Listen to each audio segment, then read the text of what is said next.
Il faut juste ne pas avoir peur. Se lancer sur le sujet et finalement, une fois que la parole elle se libère, c'est beaucoup plus facile d'aborder le sujet avec à peu près n'importe qui finalement.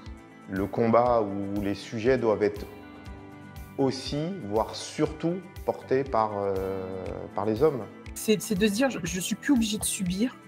Ce que je vis, en fait, il y a des mots. La ménopause aussi. Cet événement de la ménopause. La ménopause et la périménopause. La ménopause, de la préménopause. Et la ménopause. Périménopause. J'ai de la ménopause.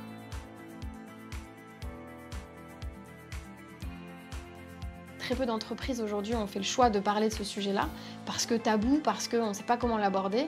Et donc nous, ça nous paraissait important d'être un peu précurseurs aussi. Alors parler de la ménopause au sein de l'entreprise, c'est sujet de diversité, d'équité et d'inclusion. Ensuite, les symptômes ont souvent un impact quand même sur la vie professionnelle de ces collaboratrices et du coup de l'équipe et de l'entreprise. Pour la Poste, travailler sur la santé des femmes, c'est se mettre à l'écoute du rapport qui a été réalisé par des sénatrices en 2023 sur la santé des femmes au travail. Dans ce rapport, il était bien indiqué que le premier enjeu d'équité entre les hommes et les femmes, c'est pas un enjeu de salaire, c'est un enjeu de santé et de sécurité.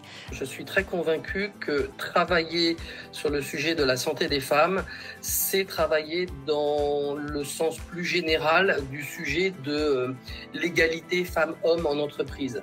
C'est un sujet qui est tabou, c'est un sujet qui est méconnu, mais c'est un sujet qui, une fois qu'on l'aborde, permet de libérer la parole des femmes et de créer aussi une relation de confiance avec les collaboratrices et donc un environnement de travail qui est plus propice. Et aussi pour briser les tabous, sensibiliser les collaborateurs et les managers pour créer un environnement de travail plus bienveillant et plus équitable.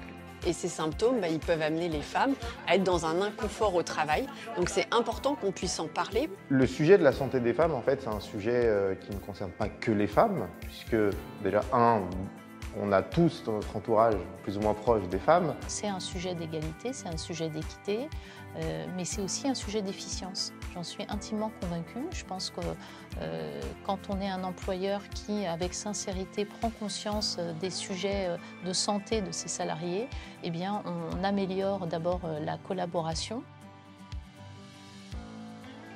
Cette année, on a fait une très belle opération avec vous. On a offert plusieurs centaines d'abonnements et c'est parti très très rapidement, puisqu'en l'espace de 3 semaines, on les avait tout consommées. J'ai eu beaucoup de remerciements aussi des collaboratrices concernées pour avoir osé aborder ce sujet. Au fur et à mesure de la conférence, il y a une espèce d'ambiance qui se met en place, de cercle bienveillant, et les gens osent parler et osent poser leurs questions, des questions qui leur tiennent à cœur. Et je pense que ça, c'est un succès de réussite.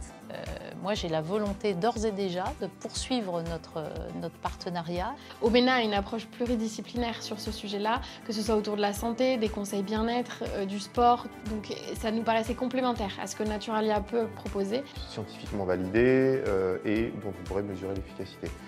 Et donc c'est chose faite. Depuis maintenant quelques mois, on discute avec Omena. Moi, je leur dis, faites confiance à Omena.